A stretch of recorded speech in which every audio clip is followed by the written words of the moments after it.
Assalamualaikum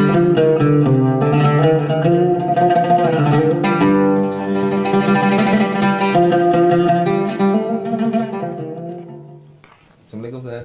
Waalaikumsalam warahmatullahi wabarakatuh. Masya Allah, rezeki. Alhamdulillah Ustaz. Apa kabar? Alhamdulillah. Sehat. Duduk, ambil kursi. Iya Ustaz. Alhamdulillah, Masya Terima Allah. kasih Ustaz. Iya, Syukur. duduk sama duduk. Gimana, sehat? Alhamdulillah Ustaz. Iya, katanya siapa putrinya sakit kemarin? Putra Ustaz, putra. Oh, Putra. Iya. Siapa yang kasih info Putri? Salah berarti. Iya, saya. Ustaz. Mohon maaf ya. Ya, Nggak apa-apa, salah informasi. Berarti Putra. Putra Ustaz. Nah, siapa namanya? Namanya Nuh. Nuh, Masya Allah. Jadi tafaulnya ke Nabi Nuh alaihissalam. Mudah-mudahan. Mudah-mudahan sabar, soleh, baik ya. Amin. Baik, tapi sudah sehat lagi. Sudah saya sisa-sisa dikit lah pelunya. Iya. Iya, mudah-mudahan orang tuanya juga sabar ya. Amin. Ikhlas di bekerja di rumah, insya Allah berkah. Amin Ustaz. Ya, Iya. gimana? Ada info Iya, Ustaz. apa? Ini ada yang mengganjal Ustaz, kemarin lihat video di YouTube. Iya, jadi ada agak viral lah ya ini videonya. Video tentang kajian akhir zaman Ustaz. Lagi rame akhir zaman. Kenapa Begitu. banyak viral akhir zaman? Iya, jadi Gimana? ada video viral akhir zaman yang bikin Roski itu tentang ini Ustaz, tentang bahwa ada di akhir zaman itu bahwa ada kebolehan setiap laki-laki menikahi 50 perempuan Ustaz. Itu kan infonya sangat mengagetkan. Laki-laki? Iya. Boleh menikah dengan 50? 50 perempuan. Itu ceramah atau informasi atau apa? Kayaknya sih mungkin kayak potongan video gitu saja mungkin ya. Nah, itu dia kalau potongan, sempurnakan dulu. Nah, jadi jangan melihat yang terpotong-potong, takutnya ada kesalahpemahaman. Ya, lihat secara sempurna, apakah nanti menyimaknya kurang tuntas, mungkin Roski kurang tuntas menyimaknya. Cek dulu ke sumber aslinya dilihat ya. Nah, kalau misalnya sudah ditemukan sumber asli, diamati. Ya, kalau benar misalnya menyampaikan seperti itu ya berhusnudzon dulu, mungkin bacanya kecepatan atau nggak sempurna misalnya melihat karena ada kegiatan-kegiatan lain juga gitu ya. Jadi kita kemudian kembalikan kepada pakem yang standar yang kebenarannya sudah disepakati, sudah menjadi ijma. Nah, kalau itu mencakup bagian-bagian yang sudah standar, pakemnya sudah terukur, nggak berubah dalam setiap perubahan-perubahan masa. Nanti ada yang akidah sifatnya kan, misalnya di akidah itu sudah ijma, sudah nasnya sudah sharih di Al-Quran, di hadis juga ada tentang keesaan Allah. Qul huwallahu ahad. Jadi setiap masa pun sampai kehidupan berakhir, sampai akhir zaman tetap ahad. Nggak bisa jadi semua agama sama gitu kan. Nah, misalnya ada Tuhan bisa berbeda, enggak. Tetap satu ya satu, itu ijma di akidah. Nanti ada di ibadah seperti sholat. Sholat yang pokok 5 waktu. Subuh sampai kiamat, sampai selesai pun kehidupan tetap 2 rakaat.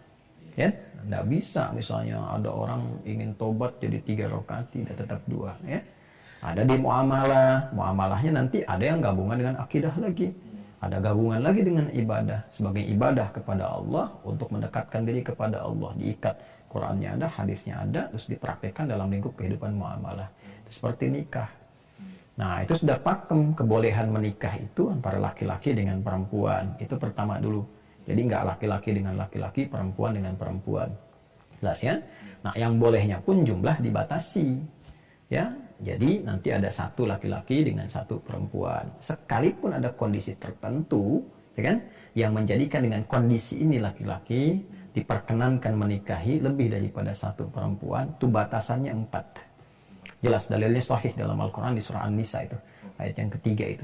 Fankihu ma taba lakum minan nisa mathna wa thulatha wa ruba'.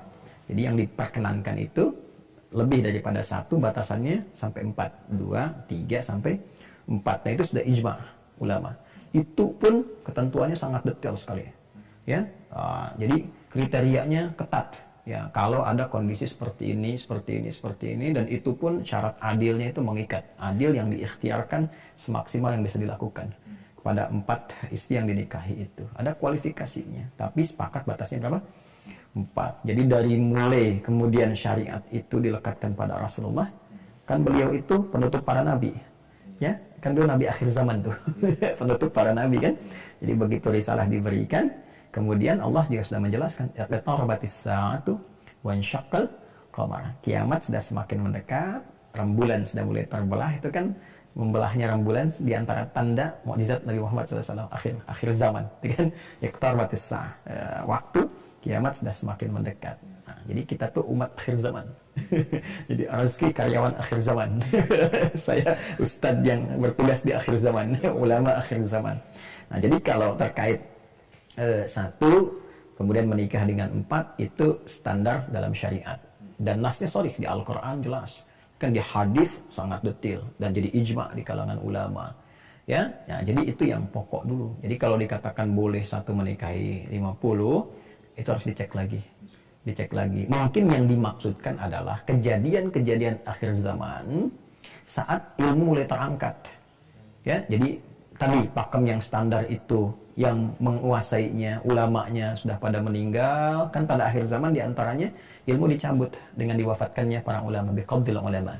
Jadi di hadis sahih nanti para ulama wafat satu persatu, yang pakar di bidang tafsir, Quran, hadis, fikih, usul fikih, ya, dan turunan-turunan yang lainnya, satu-satu meninggal dunia, pakarnya hilang, yang menguasainya sudah mulai menipis sampai hilang betul, sehingga ilmunya terangkat gitu ya, tiada menyebar di masyarakat. Nah, standar yang menjaga moral ini karena sudah tidak ada, menyebarlah kemudian ketidaktahuan, ya kan?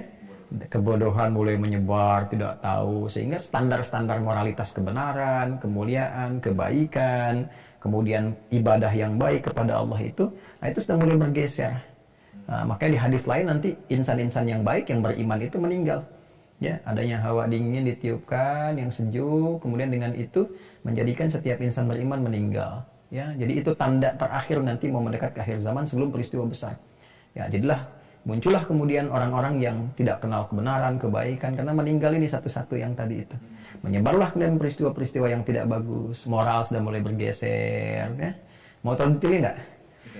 Detailnya gini deh, ini kitab tafsir saya ngaji ke hadis aja ya. Raski ke sana tuh, coba ambil kitab Sahih Al-Bukhari dan Sahih Muslim. Yang tanpa syarah aja, yang sebelah kanan bawah tuh, kanan bawah di tengah. Ya, dua itu. Nah, ya Bukhari Muslim ya. Coba ya. Oh, alhamdulillah. Wah, ini yang tafsir belum saya tandain tadi tuh. Di mana nih? Biasanya saya suka tandain tuh. Apa deh, simpan dulu aja sini. Bismillah. Untuk riset. Ini kita riset, kasih kesimpulan. Nah, nanti kita sajikan lagi dalam bentuk yang mudah dipahami. Ya, tapi kita cek dulu, terus doa sama Allah supaya apa yang kita kaji itu benar dipahami, benar disampaikan. Nah, kalaupun ada yang keliru misalnya dan itu jelas-jelas menyalahi standar pengetahuan yang pokok, nah harus dikoreksi, ya. Dan disampaikan itu tidak tepat. Kalau benar perbedaan pendapat ya disampaikan, tapi harus ada rujukan. Nah, ini nih tadi Al-Bukhari dulu ya. Nah, adabnya begini Al-Bukhari. Ini lebih tebal nih Al-Bukhari ini ya. Nah, jadi di sini ada 97 topik. Nah, ini gurunya Imam Muslim nih. Ya, hidup di masa yang sama, ini gurunya, ini muridnya. Ini 97 topik, disebut jami' ya, karena menghimpun banyak topik di dalamnya. 97 ini sebetulnya kurikulum kehidupan. Jadi kita Badul Wahyi, Kitabul Iman, terus nanti ya, ada topik-topik tertentu. Raski juga kalau mau jadi pebisnis nih, bisa keluarkan Kitabul Buyu'a, kan? Nah, kalau ada yang di kedokteran, nanti ada Kitabul Tibbi, dan seterusnya. Nah, yang tadi kita bahas itu ada di Kitabul Ilmi, insya Allah, karena kita sudah pernah ngaji juga tuh. Ya, sudah kita bahas. Topik ketiga ya, kalau saya nggak clear, topik ketiga tuh subtopik 21 ya, kalau nggak salah. Topik ketiga ini nih, Kitabul Ilmi, ini betul ya, Kitabul Ilmi ya. Nah, cuman subtopiknya 21. Kalau nggak salah hadis 81 ya. 81 itu berarti kiri bawah nih. Hadis 81, subtopik 21. Coba terus dicek. Nah, ini kan, betul kan? Nih. Ini namanya subtopiknya nih. Jadi ini topik besarnya, topik ketiga, disebutnya kitab nih. Jadi dalam kitab ada kitab lagi. Topiknya, ini subtopik 21. Ya, nah ini kalau kita bacakan cepat aja ya. Bab raf'il ilmi wa dhuhuril jahli. Bab subtopik tentang diangkatnya pengetahuan. Sehingga konsekuensi dari situ menyebarnya kebodohan. Ya, kalau sudah kebodohan merebak, menyebar, kemudian juga pengetahuan, standar moral, standar sikap, standar kebaikan itu hilang, berarti konsekuensinya muncul keburukan kan? Ya kan? Lawan dari baik kan buruk. Nah, maka hadisnya tadi mengatakan seperti ini, ya, yang kita akan baca nih. Qala al-Imam al-Bukhari haddatsana Musaddad, qala haddatsana Yahya an Syu'bah an Qatadah an Anas bin Malik radhiyallahu taala anhu qala la uhaddithannakum haditsan la yuhaddithukum ahadun ba'di. Ya, kata beliau, aku akan menyampaikan pada kalian, ya, sungguh-sungguh nih, serius, karena ada lam di sini. Lamnya ini jawab qasam berbentuk taukid. Nah, qasam itu sumpah. Jadi ada kalimat yang mahdzuf yang tidak disebutkan tapi ditandai dengan huruf lam. Ya, asalnya wallahi la uhadditsannakum. Ya, demi Allah. Ini kalau sudah demi Allah sumpah, serius kan? Sungguh-sungguh. Ya, aku akan sampaikan kepada kalian satu hadis yang boleh jadi nggak ada yang menyampaikan lagi setelah aku. Makanya nanti komentar di syarah, ya, nanti kalau lihat di syarahnya Ibnu Hajar Al-Asqalani, kitab Fathul Bari, itu nanti disampaikan ini diduga Anas bin Malik ini radhiyallahu taala anhu dalam kondisi yang sudah sepuh, ya, mendekati akhir-akhir kehidupan, dan beliau menduga nggak ada lagi sahabat yang lain tuh yang hidup, ya, kecuali beliau pada masa itu yang masih ada berkehidupan. Kan beliau diantara doa Nabi kepada beliau umurnya panjang, hartanya banyak dan berkah gitu, ya. Mau nggak begitu deh. Iya. Nah, jadi kata beliau, sami'tu Rasulullah sallallahu alaihi wasallam yaqul, saya pernah mendengar Rasulullah sallallahu alaihi wasallam bersabda, min asyratis saati, di antara tanda-tanda yang mendekatkan kepada kiamat. Ya, jadi nanti akhir zaman itu kan dibagi 3 kajiannya. Ya, di pembuka akhir zaman itu di pembukanya dengan diutusnya Rasulullah sallallahu alaihi wasallam. Kemudian di pertengahannya nanti yang mengantarkan pada bagian akhir, dan nanti akhir zamannya. Ya, di akhir kehidupannya, mendekat kepada kiamat. Nah, ini mendekat kepada kiamatnya akan terjadi salah satunya ini. Ya, nah, apa itu? An yaqillal ilmu. Ilmu mulai sedikit, ya, terus hilang. Makanya subtopiknya itu raf'il ilmi, diangkatnya pengetahuan. Tadi dengan wafatnya ulama, jadi penjaga standar moral, penjaga standar kebaikan, itu kan informasi-informasi yang benar, itu meninggal dunia. Ya kan, hilang. Sementara yang beriman juga yang baik-baik sudah mulai banyak yang meninggal, ya kan.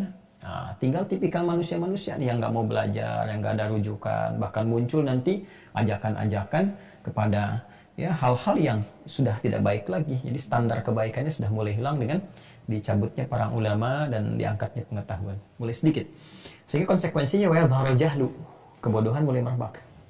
Ya, kalau banyak yang sudah tidak baik lagi, ilmunya sudah terangkat, berarti kan standar berperilaku nggak ada ilmu, nggak ada ukuran kan, otomatis keburukan mulai menyebar. Nah, karena itu di sini diteruskan, wa yadhharuz zina. Nah, zina itu sudah mulai banyak menyebar, muncul di mana-mana. Bahkan nanti ada satu hadis juga memberikan kesan yang kita mesti waspada gitu, ya, dan berdoa kepada Allah nggak ada dalam kondisi itu. Itu zina tuh sudah nggak lihat tempat, sampai di pinggir-pinggir jalan itu enak saja dilakukan, ya.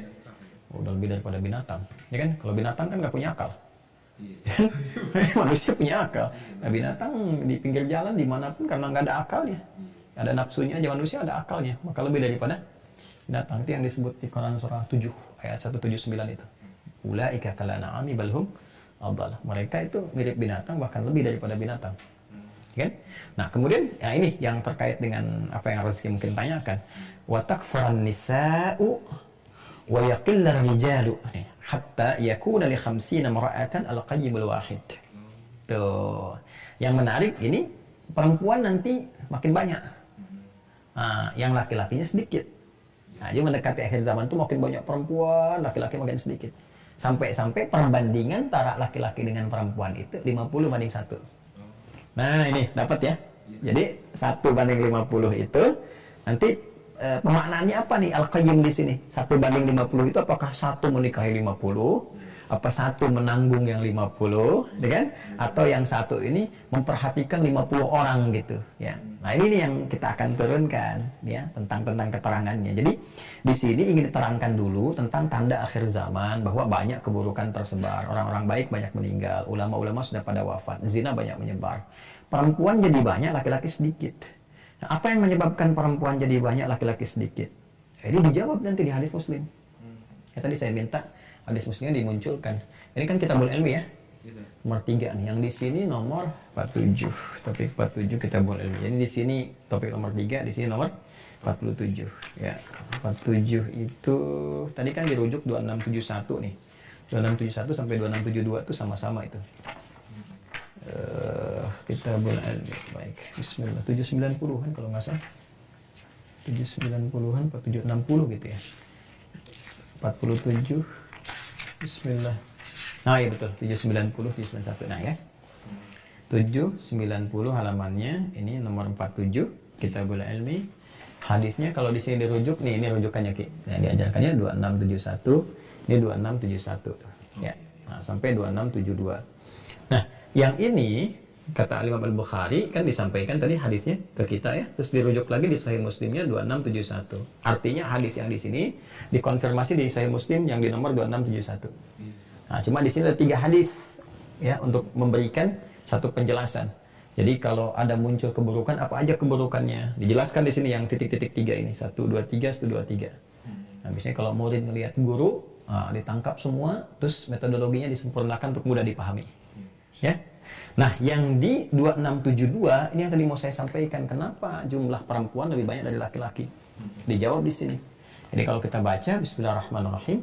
Qala al-Imam Muslim, haddatsana Muhammad bin Abdullah bin Numair, haddatsana Waqi' wa Abi qala haddatsana al-A'mash wa haddatsani Abu Sa'id al-Ashajj wal lafdhu lahu qala haddatsana Waqi' haddatsana al-A'mash an Abi Wa'il qala kuntu jalisan ma'a Abdullah wa Abi Musa faqala qala Rasulullah sallallahu alaihi wasallam. Ya, ini jadi hadisnya sambung ke Abu Musa nih. Ya, Abu Musa al-Asy'ari yang dimaksudkan, ya kan? Rasulullah SAW bersabda, "Inna baina yaday sa'ah." Inna baina yaday sa'ah. Ya. Ayyaman. Jadi aku sampaikan kata Nabi sallallahu alaihi wasallam itu, ya, di antara beliau, ya kan? Dengan hari kiamat itu terbentang beberapa masa. Jadi ayam itu bisa diartikan hari, detil-detil hari, atau diartikan masa. Jadi ada beberapa masa ke depan. Ini mengonfirmasi bahwa beliau itu adalah pembuka, gerbang pembukanya di akhir zaman, akhir kehidupan. Seperti yang tadi saya sampaikan di awal. Ya. Dan apa yang beliau katakan?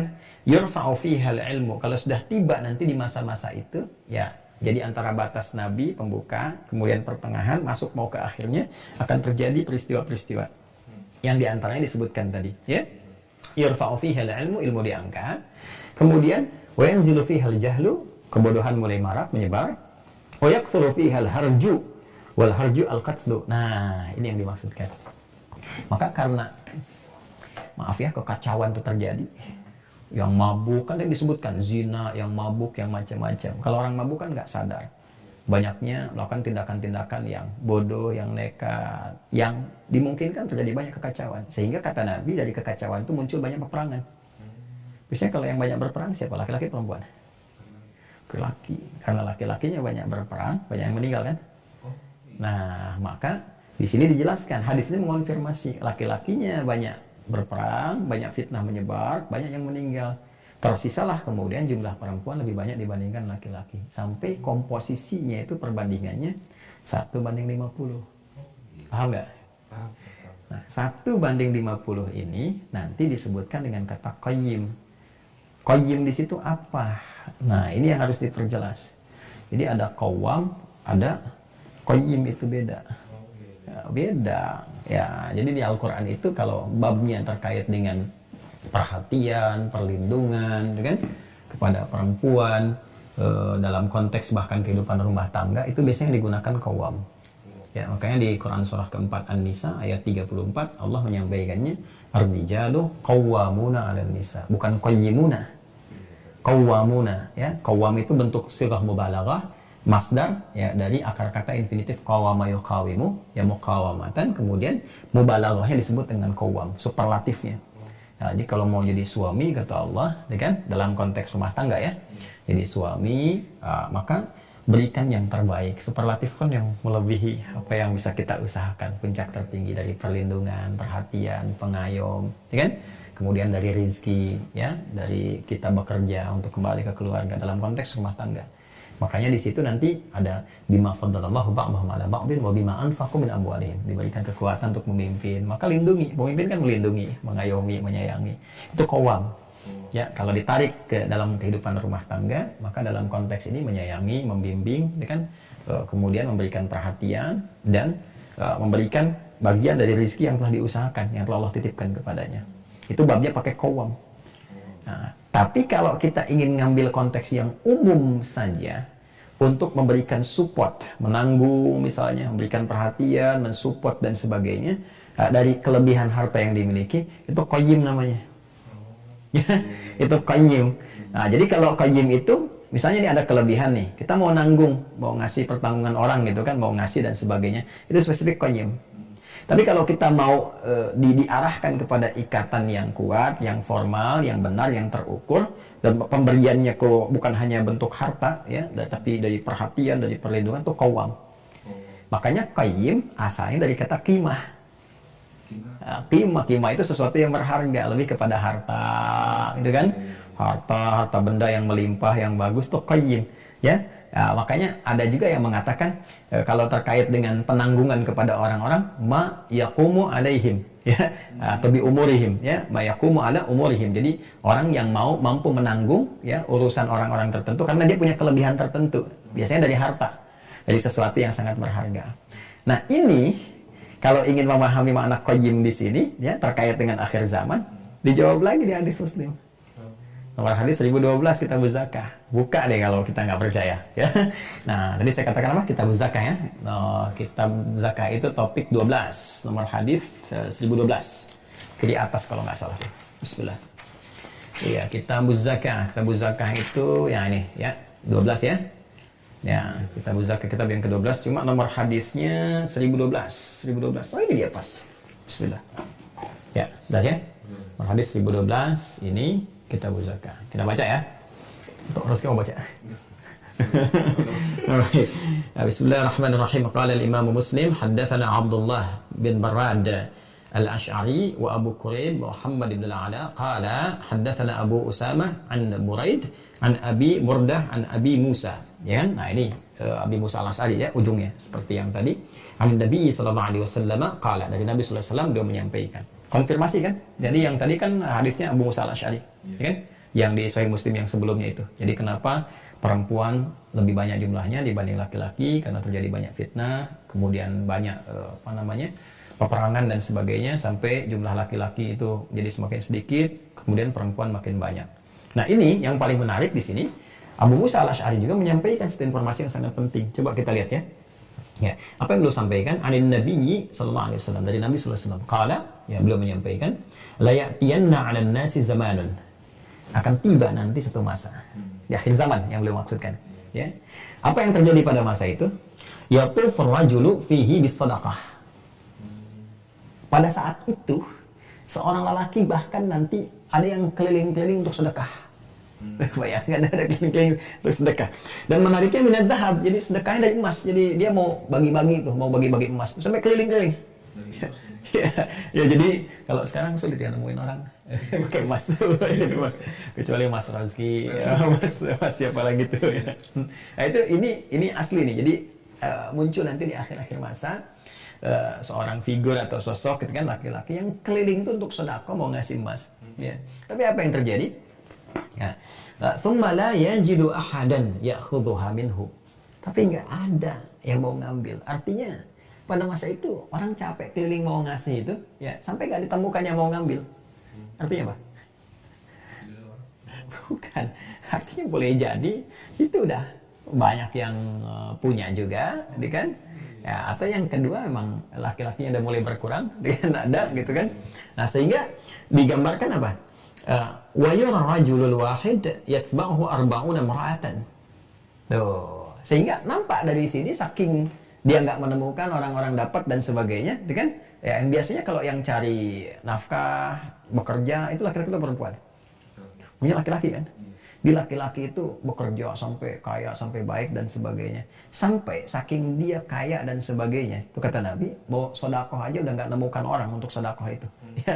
Dan yang perempuan-perempuannya itu, karena tadi banyak yang meninggal di akhir zaman dan perempuannya banyak, itu sampai-sampai kata Nabi, yura, nah ini kembali ke sini, wa yura rajulul wahidu, dan akan terlihat seorang lelaki yatba'uhu arba'una imra'atan, diikuti oleh 40 orang perempuan. Yaludna bihi min qillatir rijali wa kathratin nisa. Ya, sampai-sampai satu itu diikuti 40. Yatba'uhu yang dimaksud apa mengikuti di sini? Ini bukan bab pernikahan. Ya. Ditanggung. Jadi satu laki-laki itu nanggung 40. Jadi ya dari kejadian tadi banyak merebak, perbuatan-perbuatan buruk macam-macam, laki-laki banyak meninggal, sampai komposisinya ini yang di sini digambarkan 40 kan, di hadis lain digambarkan 50. Makanya ada yang mengartikan banyak. Ya, jadi 40, 50 itu ada yang mengartikan bilangan banyak.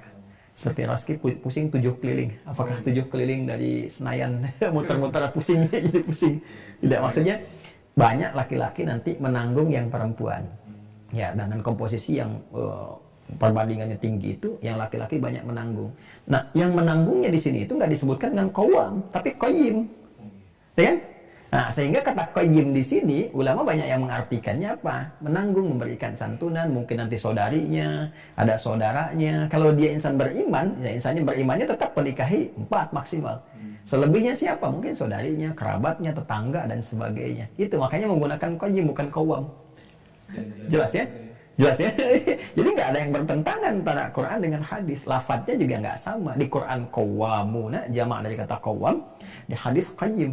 Untuk memberikan penegasan bahwa yang disampaikan ini, dia punya kelebihan qimah. Tadi yang saya katakan. Hartanya lebih gitu. Ya, di hartanya makin banyak, berkembang. Sementara untuk sedekah ini udah nggak ditemukan banyak orang. Jadi dia, karena laki-laki itu udah nanggung setiap laki-laki 40. Ya, bahasa bebasnya gini deh. Setiap laki-laki itu saking kayanya, banyak harta dan sebagainya, sampai dia bisa menanggung 40 orang. Untuk sedekah itu udah nggak ada lagi. Makanya babnya di sini disebutkan babu targhib fi shadaqah qabla an la yujad man yaqbaluha. Ya, bab motivasi untuk banyak bersedekah sebelum tiba masa, udah nggak ada lagi yang mau ngambil sedekah itu. Ya, banyak orang meninggal, yang laki-laki kaya menanggung yang perempuan 40, setiap laki-laki bisa nanggung 40-40. Jadi begitu keliling diikuti 40 ini untuk sedekah, kan? Udah nggak ada lagi yang mau disedekahin. Setiap laki-laki yang jalan itu diikuti 40, maksudnya dia udah nanggung 40 ini. Paham ya? Jelas. Nah, ini yang dimaksudkan, jadi 1 banding 50, 1 banding 40 itu lebih kepada menanggung, ya, kemudian menjaga dalam konteks memberikan bantuan, materi, dan sebagainya. Bisa jadi keluarganya, kerabatnya, tetangganya. Kalaupun dia insan beriman, tetap menikah batasannya 4. Ya. Ada juga yang menafsirkan di sini, semacam kalau kita lihat di syarahnya Ibnu Hajar Al-Asqalani yang Fathul Bari. Harus diambil ya di sana ya. Fathul Bari. Yang terjemahannya deh, biar Rosi bisa baca. Kan ada yang syarahnya itu. Ambil aja yang kuning terjemahan, satu lagi yang Arab. Coba diambil dua-duanya. Nah, ya, jilid Kitabul Ilmi, cek dulu. Kitabul Ilmi jilid yang kedua, yang kuningnya. Ya, itu ambil lah, nggak apa-apa. Yang ya itu nggak apa-apa. Kalau belum tahu Arabnya nggak apa-apa. Yang ini, oke. Nah ini yang kuning. Ini udah ada banyak di Indonesia nih, yang terbitan Pustaka Imam Syafi'i ini. Yang terjemahannya jilid 2 ya. Tuh, ini tuh ada tulisan Kitabul Ilmi, ya, Kitab Ilmu. Nah ini yang nanti 18 jilid nih, ya, yang bahasa Arabnya. Ini biar harus dibaca, mesti bawa yang bahasa Indonesia. Coba lihat syarah. Tadi nomor hadis berapa tuh? Yang di Al-Bukhari. Yo, lupa, kalau lupa nggak ingat. 81. 81 ya. 81 Kitabul Ilmi, berarti kita cek juga di sini. Bismillah, nomor hadis 81 Kitabul Ilmi. Nah, ini lihat ya. Tuh. Hadis 81 ya. Sama kan dengan yang di sini tadi yang kita baca ini. Tuh, ininya juga sama. Wa yaqilul rijal hatta yakuna li 50 imra'atan wa qayyim al-wahid. Ya kan? Coba Raski baca di sini. Nih, kalau saya ingin tunjukkan makna qayyimul wahid itu apa. Nih, coba baca deh. Nih dari sini ya sampai dengan ke sini sampai akhir, coba baca. Ya boleh baca aja. Al-Qurtubi berkata di dalam kitabnya Al-Mufhim, hadis ini merupakan salah satu tanda kebenaran Nabi Sallallahu Alaihi Wasallam karena beliau telah mengabarkan perkara yang akan terjadi di kemudian hari dan ternyata memang nyata terjadi. Terutama pada zaman sekarang ini. Artinya di era beliau saja beliau sudah melihat yang mabuk sudah mulai banyak, zina sudah mulai tampak, tapi kadarnya nanti akan lebih naik nih sampai mendekati ke akhir zaman. Bebas menyebar dan sebagainya. Teruskan. Al-Qurtubi berkata di dalam kitabnya At-Tazkirah, boleh jadi yang dimaksud dengan penanggung jawab adalah laki-laki yang bertanggung jawab terhadap kaum wanita, baik mereka merupakan wanita-wanita yang dapat digaulinya maupun tidak, dalam kurung dari keluarga. Atau ada kemungkinan maknanya pada akhir zaman akan terjadi bahwa manusia tidak lagi menyebut Allah sehingga satu orang laki-laki menikahi sekian banyak wanita tanpa batas karena kejahilannya terhadap syar'i. Nyambung kan? Jadi cuma dua pemanaannya. Pemanaan pertama, sekalipun ada insan beriman itu masih hidup, diantaranya mungkin sedikit dan seterusnya, tetap dia menikahinya 4, ya, tapi dia menanggung yang lainnya. Ada harta dia menanggung, kasih keluarganya, kerabatnya dan sebagainya. Tadi makanya ada redaksi baik yang digaulinya, yang digauli itu artinya istrinya, gitu kan? Istrinya digauli batasannya 4, ataupun yang tidak itu kan artinya ikut, bisa jadi kerabatnya, bisa jadi misalnya adiknya, sepupunya dan sebagainya, yang suaminya mungkin suami mereka meninggal dalam peperangan tadi yang disampaikan, ya. Itu satu. Yang kedua, itu dikorelasikan oleh beliau pandangan para ulama terkait dengan diangkatnya ilmu. Kan banyak merebak kebodohan tuh. Karena banyak merebak kebodohan, diangkat kemudian ilmu dari wafatnya para ulama, sehingga orang-orang yang berkehidupan itu udah nggak paham lagi berapa banyak perempuan yang benar harus dinikahi itu. Akhirnya seenaknya aja. Jadi ini yang melakukan ini bukan insan beriman, tapi orang-orang yang disebut dengan syararun nas, orang-orang yang buruk di zamannya, udah nggak ngerti syariat. Jadi yang menikahi satu laki-laki dengan 50 orang, 40 orang itu digambarkan di hadis ini dalam syarahnya itu orang yang ngerti syariat. Jadi bukan insan beriman, jadi bukan Nabi membolehkan. Keliru kalau ada redaksi, Nabi membolehkan menikahi sampai 50 di akhir zaman. Bukan. Ini yang dimaksud ini, kalaupun ada yang menafsirkan satu menikahi 50, itu bukan kehalalan yang disebutkan Nabi. Tapi karena ilmu itu diangkat, muncul orang-orang buruk yang nggak tahu syariat, yang nggak kenal batas dalam menikahi perempuan. Seenaknya aja. Ya, digauli sampai 40, sampai 50 gitu kan. Dan itu bertentangan dengan syariat. Nah, jadi ini kontraproduktif kalau dimaknai bahwa hadis ini mengatakan boleh menikahi 50 orang, bukan begitu. Jadi maksudnya cuma dua, satu menanggung, ya, satu menanggung 40 sampai 50 orang kalau madukan hadis tadi karena kelebihan yang dia miliki, kan? Makanya menggunakan kata qayyim dari unsur katanya qimah. Atau yang kedua, munculnya banyak orang buruk karena ilmu sudah diangkat, yang kemudian mereka muncul perilaku yang buruk. Ya, dengan tindakan-tindakan buruk, gak kenal syariat, gak kenal batasan, akhirnya seenaknya dia berbuat. Jadi muncullah kemudian zina, terus kalaupun mereka pengen nikah seenaknya, dinikahin 50, syariat dilanggar, karena gak ada yang ngerti lagi. Ya kan? Karena kebodohan. Makanya komentar Ibnu Hajar Al-Asqalani itu, ya kan di era beliau aja dia udah komentarin, udah mulai muncul nih yang seperti ini terlihat dan sebagainya. Dan nanti lebih parah lagi ke atasnya. Nah, jadi kitab-kitab ini kalau dibaca dari awal sampai akhir, syarah Ibnu Hajar Al-Asqalani saja ini saya kira insya Allah sudah paham lah, sudah cukup ya. Nah, jadi yang saya ingin garis bawahi, yang pertama, coba dicek lagi ya. Mungkin ceramahnya itu terpotong ya, atau nggak sempurna di situ, maka dicek ya, supaya menempatkan sesuatu sesuai dengan tempatnya ya. Jangan sampai nanti sebetulnya nggak begitu, jadi dimaknainya salah ya. Yang kedua, iya nggak boleh begitu ya. Yang kedua, kembalikan pada pemahaman standar. Jadi kalau ada misalnya sesuatu yang terjadi perdebatan rame, cari yang paling standar, apa itu yang paling aman. Kaidahnya al-khuruj minal khilaf, keluar dari perdebatan dengan mengembalikan kepada standar pokok, itu yang paling selamat, ya kan? Wah, ini orang sibuk nih, masalahnya mau subuhan itu gimana nih caranya, dia apakah kunut atau tidak kunut ya? Kalau ini kan masih benar-benar ada pendapatnya, ada dalilnya, yang kunut ada, yang tidak kunut ada.